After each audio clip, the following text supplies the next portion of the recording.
The cold New York wind whipped through the cracked window of the university law library, but Elena Brooks barely noticed.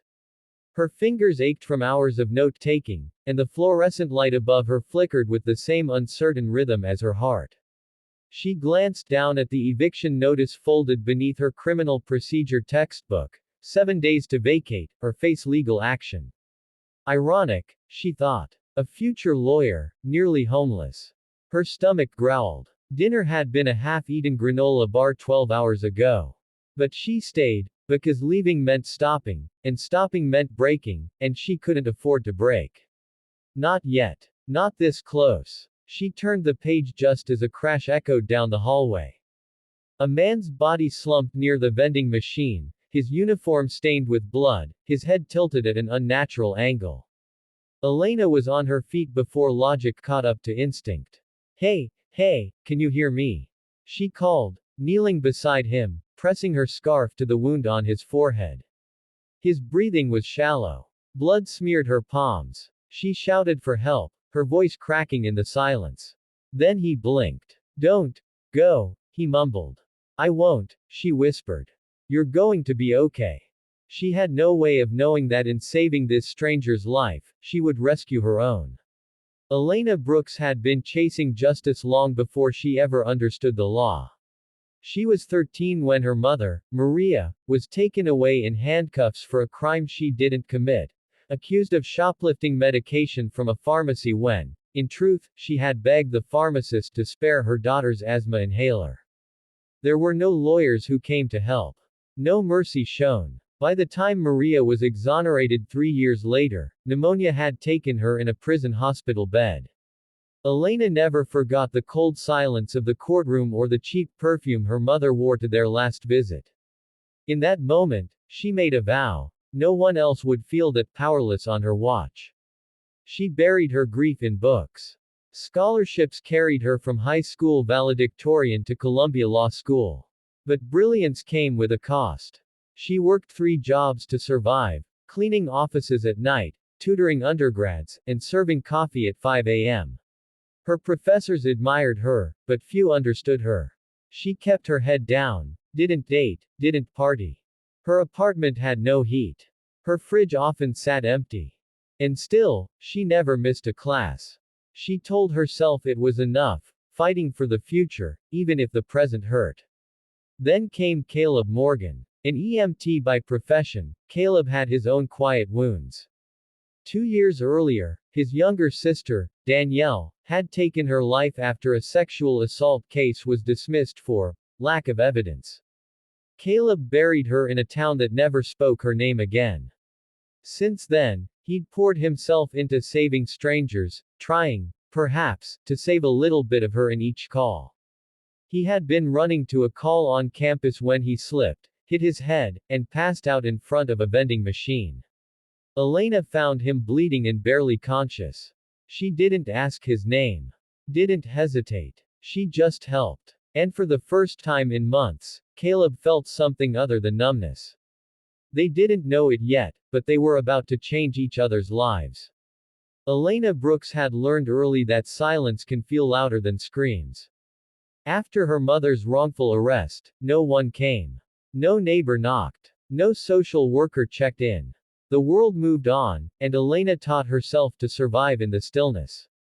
By the time she was 17, she had mastered the art of pretending she was okay, pretending she didn't cry herself to sleep in foster homes, pretending she wasn't terrified of becoming invisible like her mother. Her solace became her studies. Books didn't lie. Laws, once understood, could protect. Justice was flawed, but it was something. She clawed her way into Columbia Law School with grit, not privilege. While classmates celebrated bar prep milestones over cocktails, Elena took notes during her 10-minute breaks at the diner she waitressed in. She didn't ask for help. Pride had become her armor, even as her life quietly unraveled. Overdue rent, sleepless nights, a fading dream she could barely afford to chase. She needed a win. She needed to believe that the struggle would be worth something. And Caleb Morgan needed something to hold on to. 2 years earlier, His world shattered the night his little sister Danielle whispered, "No one believes me." The courts didn't. The school didn't. The boy who hurt her walked free. 2 months later, she was gone, leaving Caleb drowning in guilt and rage. He left med school to become a paramedic. Not because it was glamorous, it wasn't, but because it was real. He could save people. He could be the hand no one offered Danielle. But lately, even that felt like not enough. The city's endless suffering wore on him.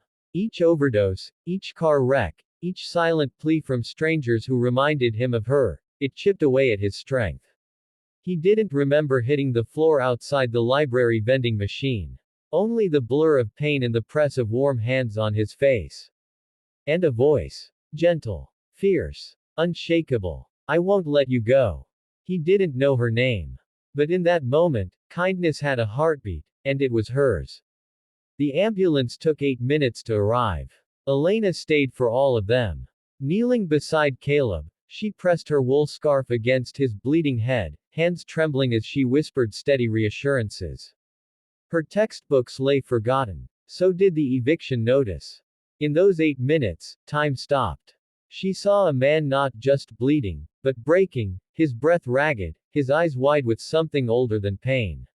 Something like grief. "You're safe," she kept saying. "Stay with me." When the paramedics rushed in, she gave her name, the timeline, everything they needed. Caleb was barely conscious when they loaded him in, but he squeezed her hand just before they shut the door. And then, silence again. Elena didn't expect to hear from him. He was a stranger. People didn't circle back after emergencies. But 2 days later, while reviewing case briefs in the law library, a note was slipped under her laptop. "You saved me. Let me return the favor. Coffee, Caleb." She almost cried right there. They met at a quiet cafe 3 blocks off campus. He wore a bandage over his eyebrow and carried 2 coffees, one black, one sweetened, with oat milk. "How did you know my order?" she asked, amused. "I didn't," he said. "But you looked like someone who's forgotten how to treat herself." She smiled. For the first time in months, someone saw her. Not her grades, not her resilience, but her. Elena. They talked for hours. About life. Pain. What it meant to carry ghosts. She told him about her mother. He told her about Danielle. That night, when they parted ways, he turned back and said, "I don't know what's going to happen. But if you ever need someone to catch you if you fall, I'd be honored." And with that simple truth, something shifted. Elena, who had spent years giving, finally allowed herself to receive. Kindness wasn't weakness. It was a bridge, and Caleb had quietly, gently, begun to build one straight into her heart. In the weeks that followed, their lives, once shaped by isolation and grief, began to intertwine. Elena didn't notice it at first, the way her steps grew lighter, or how she lingered a little longer in conversations. Caleb would meet her after her late shifts with a hot meal or sit quietly beside her while she studied, reading worn poetry books he'd carry in his bag. They didn't need to say much. Being there was enough. But the biggest shift was inside her. For years, Elena believed that strength meant standing alone.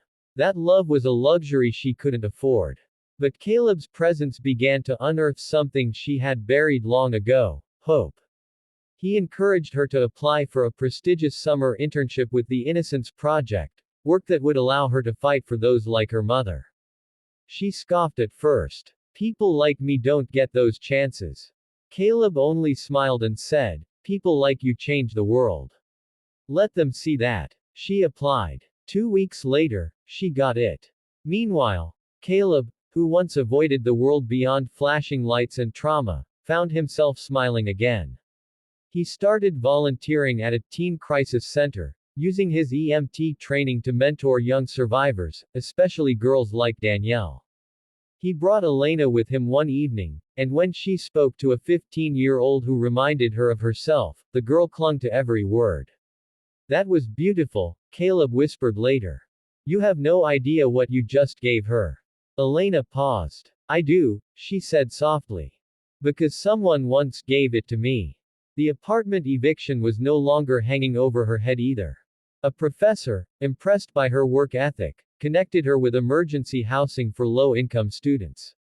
It was small, but warm. Safe. Hers. And on a rainy Thursday night, as they sat together in her tiny kitchen eating takeout and laughing about the worst professors in the city, Caleb took her hand and said, "You saved my life, Elena. But more than that, you gave it meaning again." Tears welled up in her eyes. She didn't realize it then, but love had already begun to write the next chapter of her life. Graduation day came with spring sunshine and the scent of possibility in the air. Elena stood outside Columbia's Grand Hall in her cap and gown, clutching the letter that had changed everything, a full fellowship to pursue public interest law, offered in recognition of her work with the Innocence Project. Her name, once invisible, now carried weight. She had made it. But she wasn't thinking about the applause or the photos being snapped around her. She was watching Caleb. He stood under the archway, hands in his pockets, eyes shining with quiet pride. There was no bouquet, no grand gesture, just him, exactly as he'd always been since that day in the library, steady, safe, and seeing her. When she walked toward him, she remembered a younger version of herself, tired, guarded, always bracing for disappointment. That girl wouldn't recognize the woman she had become. "Do you remember what you said?" Elena asked softly. "When we first met properly. You told me you'd catch me if I ever fell." Caleb nodded. "Still mean it?" Tears threatened, but she smiled. "Well, I didn't fall. I flew. But only because you reminded me I had wings." He laughed, pulling her gently into his arms. "You were always going to fly, Elena. I just made sure the wind didn't knock you down." They held each other there, two survivors, stitched together by kindness, anchored in something deeper than fate. Neither perfect. Both scarred. But both choosing love. Weeks later, they moved into a modest apartment in Brooklyn. It wasn't fancy, but it had bookshelves Caleb built by hand and late-night tea and quiet mornings where sunlight pooled on her legal briefs as he read the news. She worked cases that once seemed untouchable: wrongful convictions, racial injustice, lives left in the cracks of a broken system. He was right there beside her, volunteering at the crisis center, reminding young women they mattered. They never sought attention, never asked to be remarkable. But love, quiet, persistent love, made them unforgettable. Because sometimes, the most brilliant rise doesn't come from ambition or applause, but from the steady heartbeat of someone who sees your worth, and never lets you forget it.